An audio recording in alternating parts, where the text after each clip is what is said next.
We're fortunate to have Dr. Gibson as our guest speaker tonight. Dr. Gibson is a dedicated geriatrician and academic leader whose work focuses on improving health and well-being in older adults. With a holistic approach to medicine, he integrates patient care, research, and education to address complex issues such as frailty, dementia, and incontinence.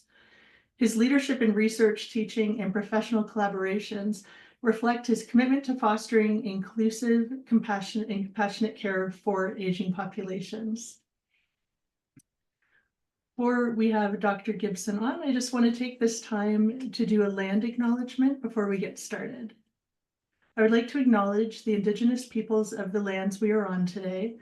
Though we meet virtually, it's essential to recognize the lands we call home. This reaffirms our commitment to improving relationships with Indigenous nations and understanding their cultures. Across the country, we honor the ancestral and unceded territories of Inuit, MAiD, and First Nations people and strive for reconciliation and collaboration. You can find us on social media.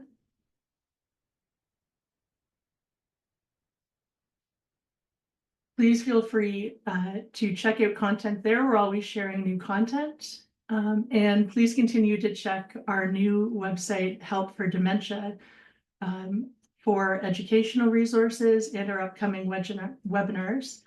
Some housekeeping tips. The meeting is being recorded and the recording will be available on helpfordementia.ca on Friday. During the presentation, we ask that you try and have your microphone muted. Questions are welcome, preferably at the end of the presentation. You can always add your questions to the chat anytime or message us directly in the chat. And as always, we like to remind you that the information provided tonight is not medical advice. And with that, I'd like to welcome our guest speaker, Dr. Gibson. Thanks so much, Chris, and thank you everyone for joining me and giving your time. I think this is a really important topic, and I'm very glad to be here to discuss it. I'm just going to share my screen so you can see some slides. There we go. Can we see those? Yes, we can see. Yes, okay, thank you, Steph. I've got a big thumbs up there. Okay, grand. So I'm Bill Gibson. I'm an Associate Professor of Geriatric Medicine at the University of Alberta, and I deal with older adults. It's what I do for a living. We are, as a society, very good at creating old people. We've got an awful lot of them. And as a result of that, we now have a lot of people who are living with long-term conditions, including dementia. So I've been asked today to talk about medical assistance in dying. It's a fundamental truth, isn't it, that dying is something that we will all do at some point. Everyone has a birth plan. You know, when you're pregnant or your partner is pregnant, you have a really kind of detailed and clear plan for how the birth is going to go, and you go to your Lamaze classes and you learn your breathing, and you've got you've got your bag packed and you know how it's going to go, and everyone talks about it. No one talks about dying, and no one prepares for their own death or the death of a loved one. And that's a shame, because it means sometimes we don't get to prepare for this universal and ubiquitous life experience. So prior to 2016, it was a criminal offence here in Canada to intentionally end someone else's life or to assist someone in ending their life. It was either manslaughter or murder, and people were arrested and charged and imprisoned for doing so. There was no defence in law for doctors or anyone else who helped someone to end their life as a compassionate act at their request. So there was no possibility before 2016 of asking for assistance to bring your own life to an end. As a side note, suicide, ending your own life unassisted, has been legal in Canada since 1972, when it was decriminalised. And prior to that, people were charged with attempted suicide, which clearly was an absolute disaster from all sorts of reasons. This is why we try not to talk about people committing suicide. Committing implies a criminal act, and suicide is not a crime. So we don't say someone has committed suicide. We would say someone's ended their life by suicide, or someone has taken their own life. So this one was Kay Carter. She was 89. She lived in Vancouver. And she had a condition called spinal stenosis, which led to her becoming increasingly weak. She couldn't walk. She had intractable pain that wasn't responding to any painkillers. Her family, her daughter here and one of her other daughters, helped her to travel to Switzerland, where assisted dying was legal and still is legal. And she went to the Dignitas clinic. And this photograph is the last photograph taken of Kay Carter when she was in the clinic. And she wrote letters to all her family and friends, which her daughters mailed when they got back to Canada. And in that letter, she said, I and I alone made the choice to pursue this path. My journey to Zurich was filled with laughter and fond reminiscing. In the clinic, she ate some Swiss chocolate and she was given a drug called phenobarbital, which she took orally from her own free will. Phenobarbital is a powerful sedative, and she died a few minutes later with her family by her side. The reason that she wrote these letters and they weren't mailed until after she had passed away was that technically, under the criminal law in Canada at the time, her daughters, by helping her get on a plane, fly to Switzerland with the intention of her ending her own life, were committing a criminal act. They were assisting in her suicide, and they ran the risk of being arrested and charged and potentially imprisoned because of her death. So Kay Carter's family and some 12 other plaintiffs sued the Attorney General, and they said that it was illegal for Canada to say that they had committed a crime, and they felt this was against the Charter of Rights and Freedoms. And they won. The Supreme Court found that it was not consistent with the Canadian Charter of Rights and Freedoms for someone not to be able to have assistance in ending their own life. The courts gave the government 12 months to modify the law, and this resulted in what's called Bill C-14, which was passed in 2015. And this defined medical assistance in dying as the administration of a substance by a medical practitioner or authorised nurse practitioner that causes the person to die, i.e. voluntary euthanasia, or the prescription or provision of a substance by a medical practitioner or authorised nurse practitioner that the person self-administers to cause their death, an assisted suicide. And there's a technical difference here, but the end result is the same. Fundamentally, a doctor or a nurse practitioner is prescribing a drug, and that person is being given the drug or taking that drug with the express intent to end their life. The difference to how things used to be is there used to be, and still is, this thing called the doctrine of double effect. And what that says is that if I, as a doctor, administer a painkiller to someone who is in pain with the intention of alleviating their pain, but one of the side effects of that is that their death occurs more quickly than it would have done otherwise, that has always been legal. What I couldn't do prior to this bill was give someone a drug, not because it was a good painkiller and I was going to take their pain away, and if that meant that they stopped breathing, that was sad, but okay. By doctrine of double effect says that my intention in the administration of that drug had to be not to lead to someone dying, but rather to someone's pain or other symptoms being relieved. Bill C-14 expressly allows the administration of medication with the intent of ending life. So, who is eligible for medical assistance in dying under this bill? The first provision of this is that you have to be eligible for publicly funded health services in Canada. And the reason that this was included in the Act was that Canada did not want to become a health tourism destination. They didn't want to have a situation like Mrs. Carter, where people were travelling to Canada with the express intention, and the only purpose of their visit was to be able to access medical assistance in dying. They felt that this was a step too far, and that this was not something that they wanted to be involved in.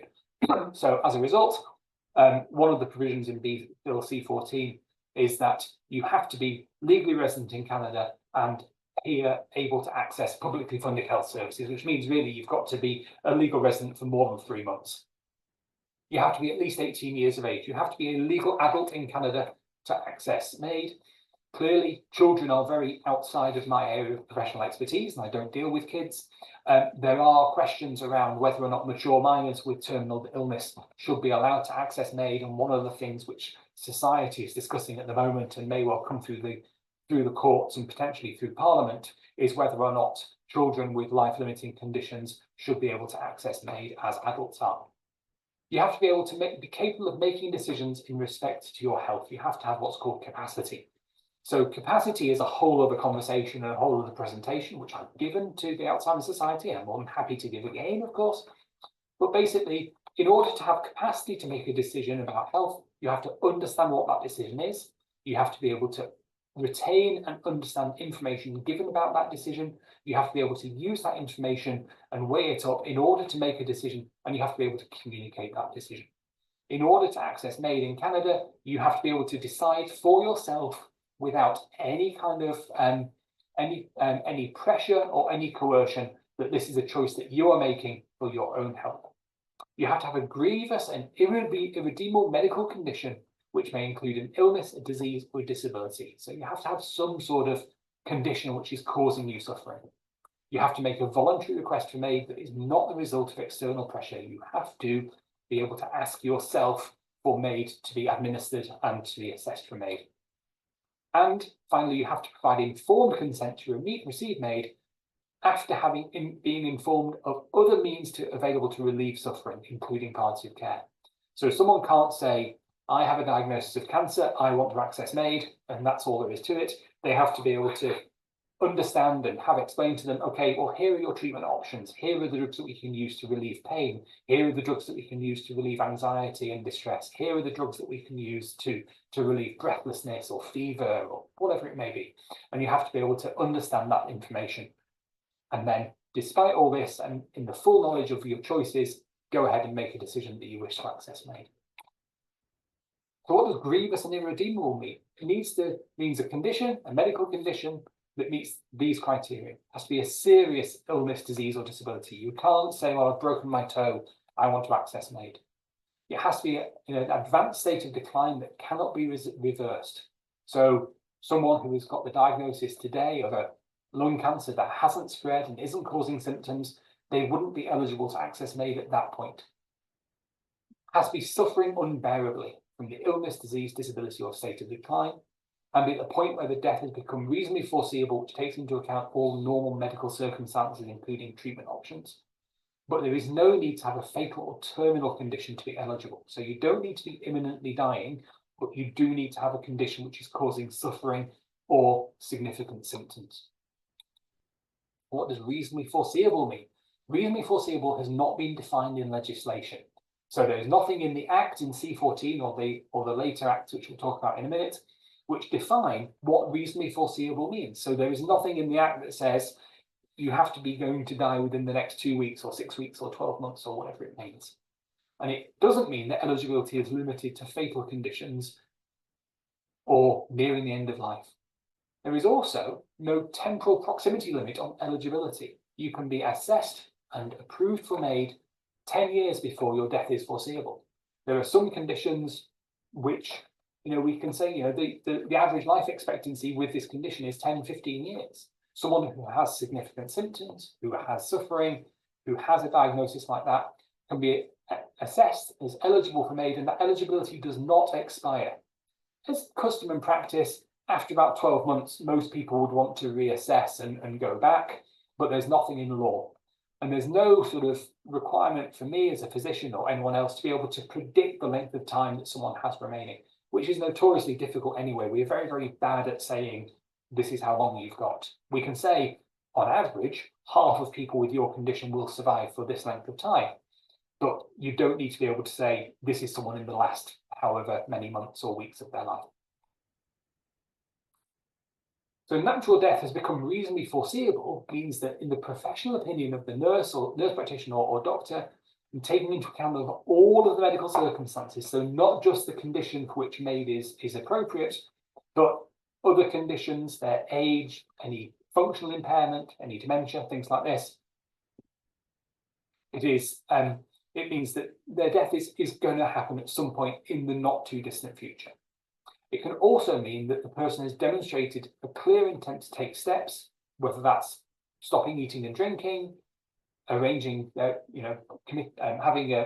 taking their own life through suicide through other means, or perhaps deciding to stop chemotherapy or other life-preserving treatments that will make their death happen soon and with a predictable cause. So reasonably foreseeable is quite a broad term, and we don't need to there isn't a sort of a tick box list that we have to go down. It just means that in our professional opinion, this is a death which is going to happen at some point soon. So there are 5 phases of MAiD. I said before that someone accessing MAiD has to ask for it themselves of their own free will without coercion or external pressure.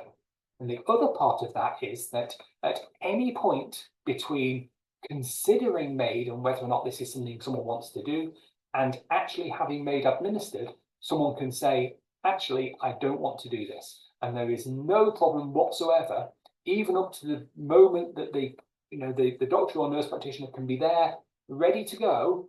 The final thing they will do is say, are you sure? Is this still what you want? And if someone at that point says, actually, no thanks, not today, no problem. They'll pack up and go home. So you can get off this bus at any time that you wish. The 5 phases are the pre-contemplation. So this is the very first stage. This is the stage that people will be at when they are beginning to think about their own mortality, think about their diagnosis. Perhaps they've been told that they have a life-limiting condition. Perhaps they're starting to think about their degree of symptom burden, think about what their options are. They're considering their end-of-life care options. And of course, palliative care is still a really important thing. Most people do not receive MAiD. Most people die from other causes.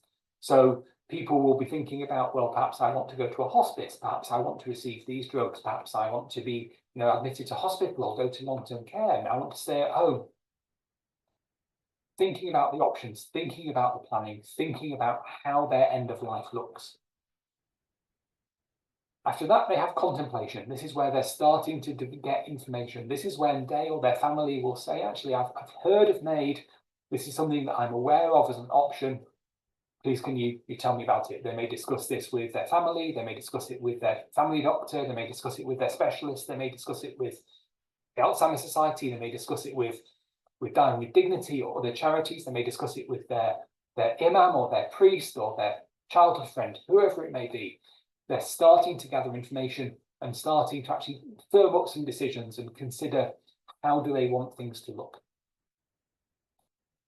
This is the point at which they will make a decision that they want to start the process of being assessed, and they will ask formally. And the process of doing that is to either ask a professional, say, I would like to be assessed for or consider medical assistance in dying, or they can get in touch with the MAiD team directly, and that's through a phone call to 811 or by sending an email to the MAiD team.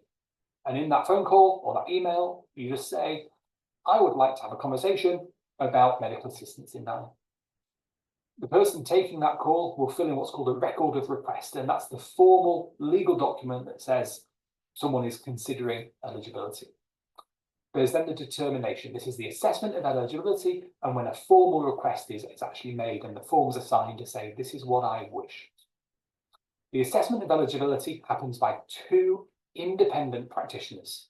Usually doctors, can be nurse practitioners, but these are trained professionals, people like me, who have experience in end-of-life care, who have experience in geriatric medicine, who have experience in MAiD itself, or who have experience in assessing someone's capacity. These have to be 2 different people. They have to be 2 independent people. So they can't be your family doctor and your family doctor's husband. It has to be 2 people who are unconnected. Usually one of these doctors will be someone who knows you. So it might be your family doctor or it might be your specialist. And usually the second person is either the MAiD practitioner themselves, so the person who is actually going to administer the drug and assist someone to end their life. And there are also independent assessors who's basically my colleague Dr. Wag and myself both do this, where we will be contacted by the MAiD team to say, we've got a patient, they're considering MAiD, here's the medical records, please will you do an assessment? And so we go in and talk to them and assess, are they eligible? Do they have a life-limiting condition or a condition with significant symptoms? Is their death foreseeable?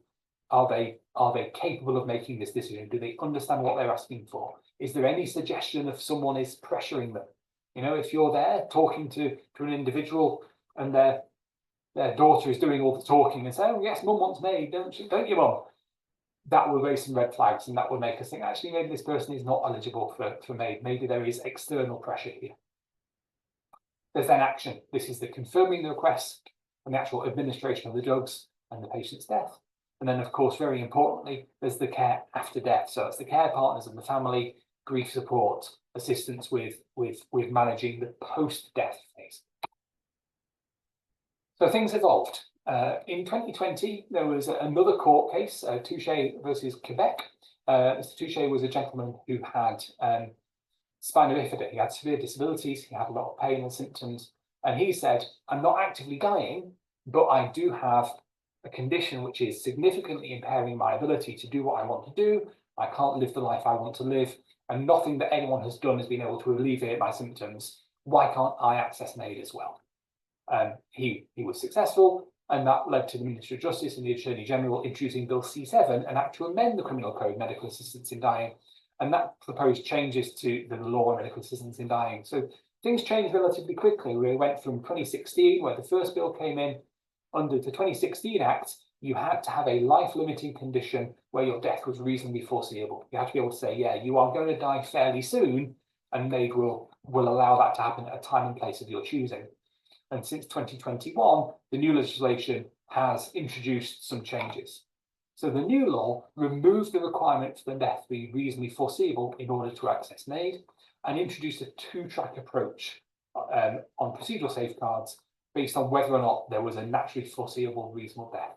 Existing safeguards were maintained, but in some cases eased, and there were new and strengthened safeguards introduced for eligible people for whom their natural death was not reasonably foreseeable. The two tracks, track one is what we call for someone who has a reasonably foreseeable natural death. This means someone who is actively in the final weeks or perhaps months of their life. They have a progressive condition which we can see is getting worse, and it's reasonable to say this person is in the very last stages of their life. This person is nearing a natural death. The second act removed the reflection period. Previously, you had to wait 10 days between final approval and the administration of MAiD. So you had this sort of 10-day waiting period in order to reflect and discuss. That was removed. And it also introduced this concept of the waiver of final consent, which I'll talk about in a minute. Track two is for people who do not have a reasonably foreseeable natural death, people who have perhaps life-limiting conditions, people who have conditions leading to significant suffering and problems, but who are not in the active dying phase. Perhaps they're earlier in their disease trajectory, perhaps they have an illness like spina bifida, which is not associated with the end of life, but does cause significant symptoms. This has a 3-month and 90-day reflection period. So I missed the word day out on that slide. 90-day reflection period. So in this case, you have to have your 2-doctor assessment. You have to be assessed as being appropriate for MAiD. You have to be able to give consent. And then you have to wait at least 90 days before MAiD can be considered. And in this track, there is no waiver of final consent. You can't say, do it on this day, come what may. So the waiver of final consent is a written agreement between a patient and the providing practitioner, i.e. the person who's going to administer the medications for MAiD, which under specific circumstances allow the person to receive MAiD if they are not able to consent at the time of delivery. So on the waiver of final consent, the patient will say, I would like you to come to my house in 2 weeks' time and administer MAiD on the 1st of April, whatever it may be. Discussed, signed, and everything. And that means that on that date and that date only, the MAiD practitioner can come and administer MAiD even if the person is not able to consent at the time. The reason this was introduced is that there was a real concern that people with life-limiting conditions and significant pain or other symptoms wouldn't want to have analgesia because then they might be too drowsy to consent to MAiD. So people were suffering unnecessarily because they weren't taking the painkillers that were available to them because they thought, if I have these painkillers, I'm not going to be able to access MAiD and end my life at the time of my own choosing. So this waiver of final consent is to protect those people, to allow them to continue to receive good palliative care. As part of the waiver of final consent, if there is any suggestion at all through word, act, or deed that someone has changed their mind and does not wish to access MAiD at that time, MAiD will not be administered. So that would include pulling away, shaking the head, grunting, making any sort of attempt to communicate. If you're on track 2, so if you do not have a reasonably foreseeable natural death, you are not able to have a waiver of final consent. And this is really significant for people living with dementia. And this is what we need to think about. So People living with dementia, although they have a progressive condition, although they have a condition which causes often very significant, very distressing symptoms, do not have a reasonably foreseeable natural death. Dementia, although it can lead to someone passing away and can be a cause of death, and often is, doesn't fit the criteria of a reasonably foreseeable death in terms of the Act. That doesn't mean that someone with dementia cannot access MAiD. If they have another diagnosis, if you have dementia and cancer, you can access MAiD. You can ask for and receive MAiD if you are able to consent for yourself at the time of the assessment.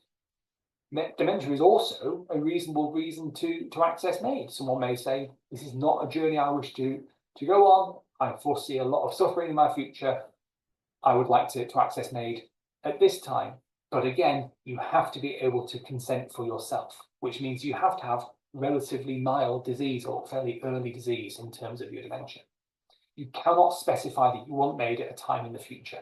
So if you have a dementia diagnosis, you can't say, I would like to access MAiD if my Montreal Cognitive Assessment score is 5, or if I get to the point of needing admission to nursing home, that's the point I want MAiD. There is no provision in law to allow someone to do that at the moment. Can someone living with dementia consent to receive MAiD? Sometimes is the answer. Capacity is a decision and time specific. Can this person make this decision at this time? People living with dementia can often consent to certain medical treatments. They can make decisions about where they live. They can make decisions about whether they want tea or coffee for breakfast. But as people's dementia progresses, often decision-making capacity is lost. That's why we have personal directives, why we have powers of attorney, and why we involve families and other decision makers. So having a dementia diagnosis doesn't automatically mean that you can't access MAiD. But in order to access MAiD, you have to be able to understand MAiD, request MAiD yourself, and consent to MAiD at the time of administration, which means often people living with dementia are very early in their journey when they're making these decisions, are not yet at a point where they wish to end their lives and access MAiD, but by the time their dementia has progressed to a point that they no longer wish to carry on, they're no longer able to make that decision. My personal view is that this is the right balance of autonomy and protection. I have a great deal of concern about people living with dementia being pressured and being feeling that they are a burden and accessing MAiD to avoid other people's suffering, not to avoid their own suffering. People living with advanced dementia are often not aware of their own symptoms, and it's their families which are really kind of bearing the burden of the illness. My personal view is that we shouldn't be offering MAiD to people for those reasons. So how does MAiD work? What is the process? So you have your assessment and consent. You have 2 doctors or 2 nurse practitioners or one of each who will do the assessment, review the chart, say that yes, you have a life-limiting diagnosis, you have a reasonably foreseeable natural death, but you don't. You are track 1, track 2, you're consenting, you've gone through your waiting period if needs be, and then you're still saying, yeah, this is how I want to end my life. So they'll come and visit, and they can visit absolutely anywhere. We've had people access MAiD in hospital, so they've been in hospital and passed away in hospital. Often people go home. We've had people discharged from hospital to home, one last night at home, and then MAiD the following day. Some people have got hotel rooms because perhaps their family would rather someone didn't die in the house and have all those memories there. So people have got a hotel room where they can be comfortable, peaceful, private. We had someone who went to their favourite golf course and sat on the green, had a beer, and passed away peacefully. We had a chap who sat on his porch and watched the final sunrise. Lots of options. There is no legal barrier to accessing MAiD anywhere, as long as the homeowner or the hotel management are happy. No problem at all from a health service point of view. So the MAiD practitioner will visit with a nurse, and they will recheck the wishes and gain final consent. This is often a time of families are often present. People may wish to have a song. Lots of people want to have a glass of wine or champagne or favourite sweets or whatever it may be. They'll insert an IV line, and then they'll inject a drug called midazolam, which is a powerful sedative.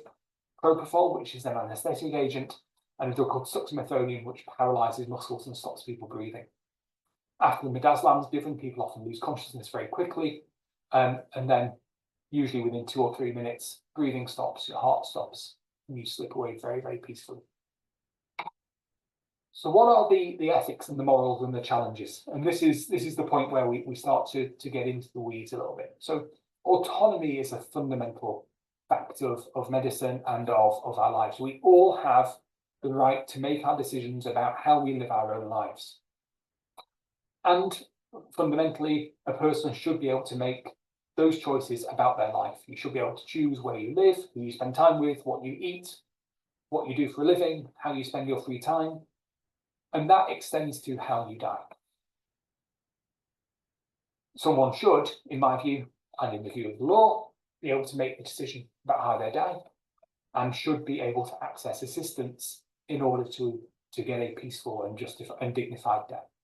But we also have to protect the vulnerable, and we need very strong safeguards in order to make sure that people accessing MAiD are doing so because it's the right choice for them, not because it's the right choice for their family, not because it's the right choice for their children inheriting something, not because it's the right choice for their husband who's had to look after them while they've been ill, the right choice for them.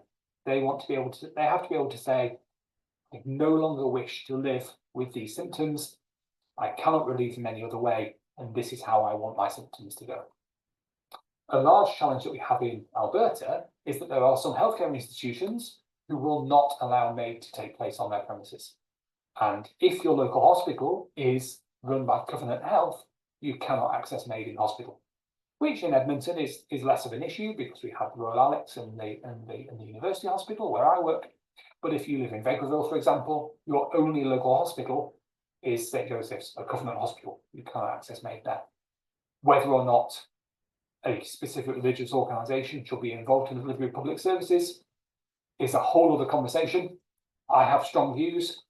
I don't feel I need to share them, but that's where we are. So MAiD is a good option for people who wish to access it. It is, in my view, something that we should be able to offer our patients. The experiences that I've had with MAiD have been universally positive in that people who have asked about MAiD, people who have accessed MAiD, people whose family members have passed away through MAiD have always found it to be a positive experience. It has allowed people to have a positive death, have a good death. There are risks, there are harms, there are concerns, but my view is that the benefits are worth those risks. Other people's views vary. I have colleagues who do not get involved in MAiD at all. If you are a healthcare practitioner who objects to MAiD for religious or moral or personal reasons, that's absolutely fine. You have a legal duty to refer someone on to someone who can help. And that's the same as it would be for, and contraception is the other advantage. There are some doctors who don't believe in contraception, who won't prescribe it. But if that's your view, you have to say, I'm sorry, my own personal moral framework doesn't allow me to do this, but here is a colleague who does, here is their phone number, I will pass you on. There are lots of unanswered questions at the moment. There are unanswered questions around mature minors and children with life-limiting conditions. There are questions around whether or not people should be able to pre-specify the conditions under which they would like to access MAiD. There's a big question around people whose only diagnosis is one of mental health, someone who has severe depression. At the moment, someone with depression is a condition which causes irretrievable suffering, which is progressive, which is resistant to treatment. And in those circumstances, people with severe depression are able to access MAiD and have done. But I think there's been a lot of stuff in the press around people who said, well, their disability would be manageable if they had the finances and the support, but without that being present, they would like to access MAiD, and that's a difficult conversation. So I'm going to stop talking because I've been talking for far too long. Are there any questions or comments? I'd be really interested to hear what other people think. No, stop sharing. So please put your hand up or just unmute yourself and shout out. Joan, I see a hand. Oh, You're on mute. you're muted, Joan. My husband has Alzheimer's, and my power of attorney was enacted by the doctors in the hospital before they released him after surgery. Mhm. And I've also had the personal directive enacted. And so my husband is comfortable with that because he said he feels he can't make decisions. But I know he had told me before that he did not want to live through the 10-year journey of Alzheimer's. His father and 2 older brothers died of Alzheimer's, and so we saw their journeys. Mhm. But because the way Alzheimer's works, you know, one day he may say, yes, I would like this, and another day he may say no. So because I have the personal directive, does that invalidate his autonomy? I know I'm not allowed to ask. Yeah, no, it doesn't, because all capacity is decision specific. So it's entirely possible to have the ability to make one decision, but not have the ability to make another decision. So he may well not be able to understand the question of whether or not he wants to have an operation, for example. You know, if he's diagnosed with cancer and say, well, you know, here's the risk of an operation, here's the benefits, this might happen, this might happen. That's quite a complicated decision. That doesn't necessarily mean someone can't make the decision that they want to access MAiD. In many ways, MAiD is actually a fairly simple assessment of capacity, because there's only one outcome, isn't there? You either access MAiD and die, or you don't and don't. There's very little shade of grey there. There's no, you can't half have MAiD. You can't get MAiD and then say, oh well, what happens next? You know, that the question of what happens next is well above my pay grade. And so the fact that he has an enacted personal directive and power of attorney makes it likely that the capacity assessment for MAiD would be difficult and complex, but doesn't necessarily mean he can't. However, he would have to request and be assessed himself, you know, so he would have to make that call, or you make the call on his behalf, and you know, he would be assessed on that specific question. You know, can this gentleman make this decision? And then he would need to wait the 90 days on the track 2, and then still be able to make that decision.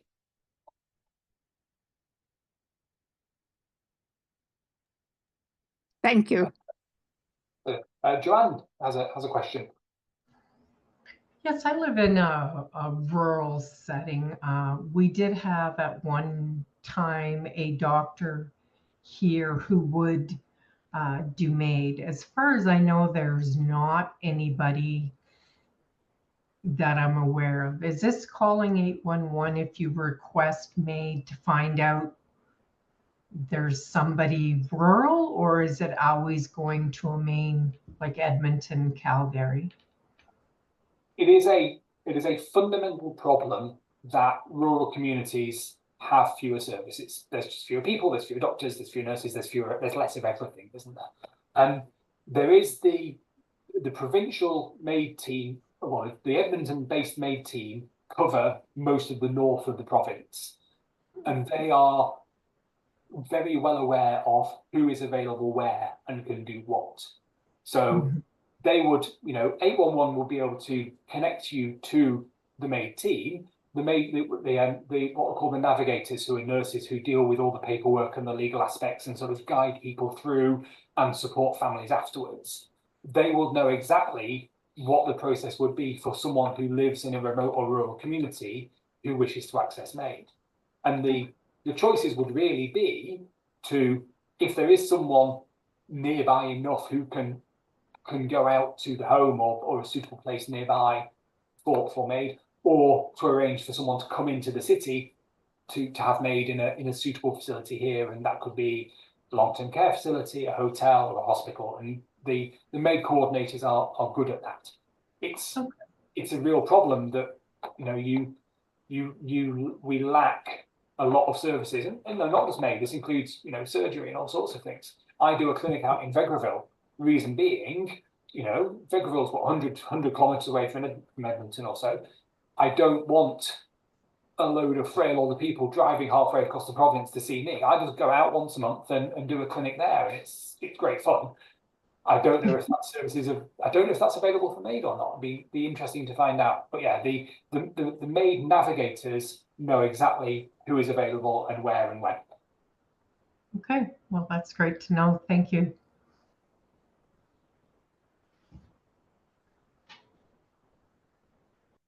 I actually did have a question, Dr. Gibson. Yep. I'm wondering in regards to, well, actually, I have two questions. The first one is going to touch on a little bit what Joan had said, which is the idea that I've heard many people, and I've experienced myself, where people living with dementia one day could have, let's say, a really good day where they seem a lot more aware of their surroundings, their capacity of making decisions, that kind of thing, versus another day, due to whatever factors, that's not the case. And so if I have my spouse who's looking to access MAiD, and he, does that initial assessment, and he's still wanting to do it 90 days, or let's say 89 days goes by, and he says, I still want it, that's absolutely something I want, and then the 90th day comes, and that is just not a good day for him, and so he is determined to not have capacity to give consent that day. Is that something I can reapply for? Yeah, absolutely. So we recognise that capacity is fluctuant, and for some people, when you've had a good night's sleep, you've had your breakfast, you're on your game, everything's okay, you're more lucid. And people with dementia often have good days and bad days, don't they? We all know this. Capacity is decision and time specific. Can this person make this decision at this time? So as long as if someone is quite clear with their wishes to access MAiD, they are deemed to have capacity on 2 occasions by the 2 independent assessors, and then at the time of administration of MAiD, that's fine. There would be a conversation between the individual, the family, and the MAiD team to say, okay, today's not a great day, he's tired, he's in pain, he's not really able to be involved in the conversation. Can you come back next week? I'm not a MAiD practitioner, so it's not something that I actually deliver at the moment. So I don't know exactly what the process would be, but my feeling would be that they would be very happy to discuss the specifics of that situation and say, okay, can we we'll perhaps come back in a couple of days and assess. On track 2, you have to have capacity and the ability to make the decision at the time of assessment, which is 2 assessments, and then again 90 days later at the time of MAiD. 90 days means the first assessment is day 1, and then 90 days later. It can be 100 days or 200 days or 130 days. It doesn't have to be bang on 90 days. So if he's not able to consent one day, but he's been very clear and you're clear that this is what he wants, and he may well be better in a day or 2, they may well be able to come back and think. They wouldn't do that 5, 6, 7 times, but that'd be a conversation to have. Okay. Okay, thank you. So, my second question, yes, I have a second one. I always do. So Okay. it's around the idea of, so typically my understanding with life insurance is when someone dies by suicide, it renders their life insurance null and void. Is that the case if someone is looking to access MAiD? No. Short answer, no. The reason being, firstly, most life insurance policies will pay out in the case of suicide if it's more than a year since you took the policy out. Unless because it's a recognition that often suicide is a response to a mental illness or another illness, rather than just you can't kind of insure yourself for $10 million and then throw yourself off a bridge. But if you've had life insurance for a year or 2 and then become unwell, then that's a slightly different circumstance. MAiD is not suicide, it is a medical treatment for symptoms from a legal perspective. So yeah, a life insurance policy. And on the death certificate for MAiD, what it would say would be 1A, medical assistance in dying, and then 1B, lung cancer or whatever. So the cause of death is not MAiD. The cause of death is the disease for which you sought MAiD, whatever that might be. So yeah, it would pay out. We've had a question in the chat. That's a very thoughtful question. So what support systems exist for healthcare professionals involved in MAiD to cope with the emotional and mental health? Is that really interesting question, isn't it? and dark humour and alcohol, obviously. But MAiD, it seems strange from your perspective, but we deal with people dying all the time. You know, this is not that big a jump from the routine. There is something very different, I think, about intentionally ending someone's life. You know, I am not giving this drug because it's a painkiller, it's going to take their pain away, and if they get drowsy and fall asleep and pass away, that's a side effect. So there is definitely an emotional and a sort of psychological process to go through. We debrief, we talk to each other. The MAiD team have a mentorship program where, you know, you kind of have colleagues and can discuss. The other thing is that these are all volunteers. So everyone who's involved in the MAiD process has applied for that job. They put their hand up and said, this is a service that I wish to provide. You know, like my colleagues, the surgeons, kind of cut people open for a living. That's really weird. I don't do that. It's all squishy and strange. But this is a medical treatment that we offer, and yeah, there are supports available.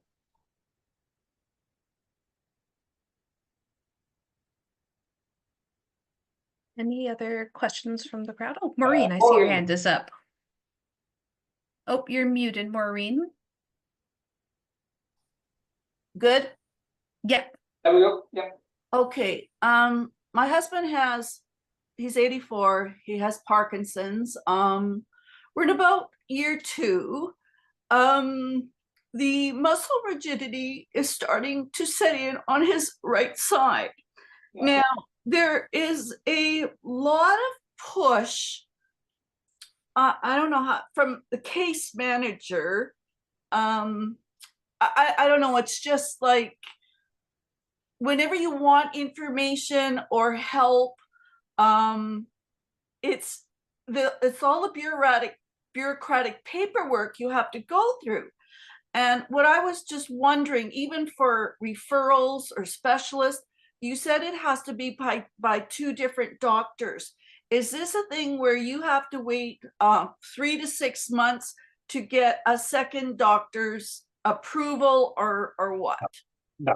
So specifically for MAiD, there is the MAiD navigator. So the MAiD navigator is a nurse who basically works in the office, in the MAiD office, and it's their job to make the system work. Once someone makes a request for MAiD, there is usually within sort of 48 to 72 hours, the initial assessment by the MAiD team to say, who's the person, what's their diagnosis, is their death naturally foreseeable, do they have capacity? And then the second doctor is arranged by the MAiD team. So the MAiD navigator has a list of people like me, and they'll phone me up and say, Bill, we've got a chap in the Duke. Can you do the assessment? And that normally again is within 42, 72 hours, that kind of time scale. So there are sometimes people kind of think that it's they make the call and then within 24 hours all the paperwork's done and it can all be sorted. Realistically, it takes a week or 2 to get everything lined up and ready and do all the assessments. But there is not a massive long waiting list, no, not at all. Okay. It's just all I get is the push is, well, keep him, when I say keep him alive, keep him living, we'll do everything to keep him living until he starts choking, gets pneumonia, whatever. And if he is a healthy, active person and this has been taken away from him, there is a lot of frustration that he is going through, and there doesn't seem to be any support there, which makes things all worse. Yeah, I'm sorry to hear that. I think there's two issues here, isn't there? There is the fact that it sounds like you and your husband are not getting the support with his diagnosis that would be helpful in terms of managing his symptoms and navigating the system. That's, I think, separate to the issue of MAiD. We shouldn't and we don't offer MAiD as an alternative to everything else that you need. MAiD is a choice that an individual can request for themselves if they feel it appropriate. in But- the context of all of their symptoms and all of their life. Okay, but if he's the one that is experiencing the frustration, Yeah. I don't want to give a specific example, but anyways, he's at the point sometimes where he's saying, what's the point of living?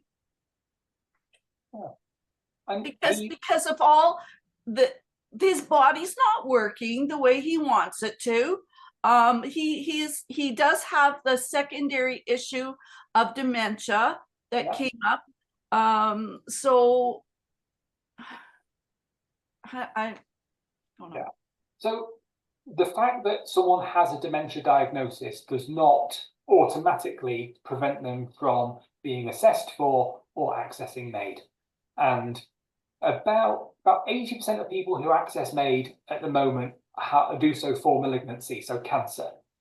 Of the 20% who are accessing it for other reasons, the majority of those are progressive neurological disease like Parkinson's, like ALS, like multiple sclerosis. Often that neurological disease comes with a degree of cognitive impairment. Yeah. The fact that they have cognitive impairment doesn't automatically preclude them from accessing MAiD, as long as they can request for themselves, understand the process, and give consent. That would be, they would follow the same process as anybody else.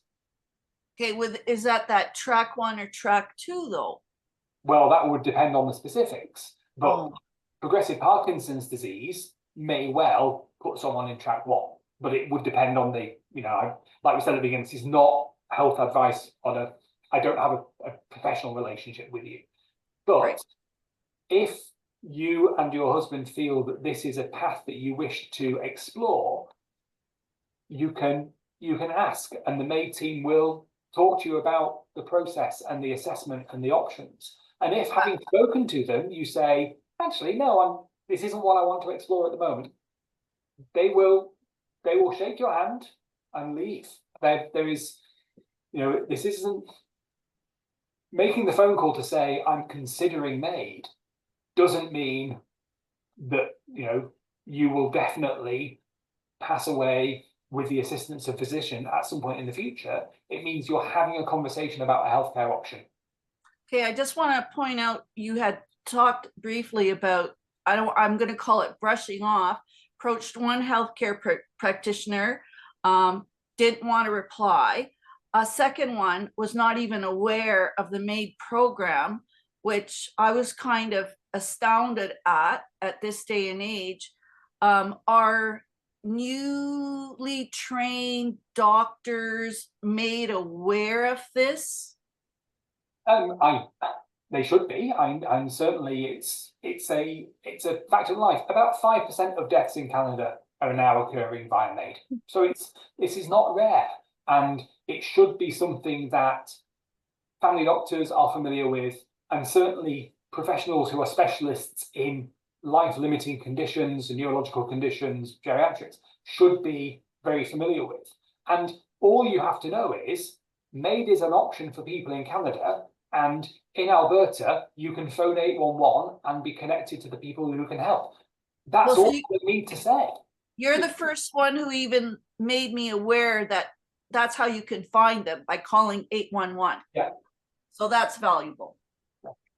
I do see, Dr. Gibson, a few more comments in the chat, and I think you kind of answered that second one, that yes, dementia doesn't prevent someone from having that conversation about MAiD, but I'm looking at the one just above that, and I can read it out for those who may not be able to see their chat screen, and thank you for the presentation.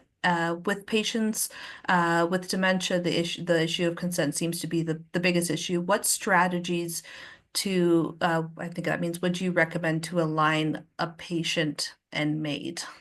So I think the question is really, this is a big decision. It's a huge decision. It's probably the biggest decision anyone makes, but that doesn't mean that it has to be a very complicated decision. But what it does mean is that you're, as healthcare professionals, with any kind of decision, it's our job to communicate the choices clearly, succinctly, and effectively. And sometimes we have to modify how we communicate because of someone's challenges. Perhaps they don't speak English, so they need a translator. Perhaps they have sensory impairment, so you need to use written communication or sign language. Someone living with dementia, you know, perhaps you need to take your time. Perhaps you need to have the conversation on more than one occasion. You can't just turn up and sit down and have a 90-minute chat and go through the minutiae of the MAiD process and the eligibility and the history and the law and everything. You need to be able to say, you know, this is our first meeting, have a simplistic conversation about their disease and their opinions, and then perhaps a few days later start to talk about what the choices are. Someone who struggles with communication for any reason has as much right to access any kind of healthcare as anyone else, but we need to be able to use our communication skills to make sure that someone is getting the information and has the absolute best chance of weighing up the information and making the right choice for themselves. There was also a question about support groups for people who have a loved one who has accessed MAiD. There are several. There are the usual. There are the disease-specific societies, so the Alzheimer's Society being a perfect example. There's also Dignity in Dying, who are a charity who were very involved in campaigning for access to MAiD in Canada. They have support groups, they have bereavement groups. They also will provide support for people through the MAiD process. So if someone perhaps needs someone to help advocate on their behalf, wants someone, you know, if you don't have family or friends but don't want to be alone at the time, they'll come and sit with you at the time of MAiD. You know, all these things. So they're a really, really helpful organisation. There's also, of course, spiritual groups, friends, and specific bereavement counselling groups, all of whom are, you know, used to people who've passed away because of MAiD rather than without. And grief is grief, isn't it? You know, when we lose someone, we grieve, and it doesn't matter exactly how that happened. With MAiD, often the grief is easier, I've found, because you know the death was peaceful. You know how it happened. You know that it was someone's wish, and you could prepare, and you could sing a song together, or, you know, read a favourite poem together, or have a favourite meal, or have a glass of wine, or whatever it is, whatever's right for you. Question from Daniel and Mary: is the presentation about capacity recording available? No idea. Do you want me to come and do that one instead another time? Yeah. Yeah, cool. We would love to have you back Yeah, again, cool. Dr. Gibson, and I'm sure No problem. and I'm sure we certainly will. We will get that presentation. So as Chris had mentioned, all of those previous webinars we've hosted in the past are as recorded and archived, and we'll make sure we get you to where you can view that. That is 7:59. Perfect timing. Perfect timing. Well, thank you very much, everyone, for coming. I appreciate this is a difficult thing to think about. Like I say, it comes to us all, you know, happens to the best of us. And thinking about how we want to end our lives, even if we don't have a diagnosis, even if we're not, you know, nearing the end, even if it's hopefully a very, very long time away, starting to have these conversations now makes it much easier down the line. Thank you very much, Dr. Gibson. Thanks very much. I hope the evening gets less morose. Thanks, Cheers. everyone. Bye. Have a good night.